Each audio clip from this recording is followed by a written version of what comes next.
Friends, పొన్నగంటి కూరను గుర్తుపట్టడం ఎలాగో చెప్తాను చూడండి. ఇదిగోండి, ఇక్కడ ఇలా వచ్చినాయి కదా, ఇక్కడ ఇలా వచ్చినాయి అంటే ఇది మైనస్ లాగా వస్తే దీనికి ఆపోజిట్ సైడ్ ఇంకొక లీవ్స్ వచ్చినాయి. ఇలా ఉంటుంది.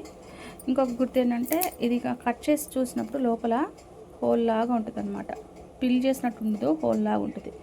ఇది పొన్నగంటి కూర. కొందరికి డౌట్ ఏంటంటే ఇది పొన్నగంటి కూర ఏమో అనుకున్నారు, కానీ ఇది పిచ్చి కూర. కొండపిండాకు కూడా కాదు ఇది. కొంతమంది కొండపిండాకు అని కూడా అనుకుంటున్నారు, కానీ కొండపిండాకుకి పువ్వులు తెల్లగా ఉంటాయి, మెత్తగా ఉంటాయి, దూదిలాగా. ఇవి అలా కాదు, దీనికి పువ్వులు వస్తాయి, గుచ్చుకుంటాయి. ఇంకోటి ఏంటంటే కొండపిండాకు అడుగు భాగంలో తెల్లగా నూగులాగా తెల్లగా కనిపిస్తూ ఉంటుంది అనమాట. ఇది చూడండి, మామూలుగానే ఉంది. ఇది కొండపిండాకు కాదు, పొన్నగంటి కాదు. ఓకేనా, అర్థమైందా? ఇది పొన్నగంటి. ఇంకొక పొన్నగంటిలో గుర్తుపట్టే విషయం ఏంటంటే చూసారా, కణుపుకి వేర్లు వచ్చేస్తాయి.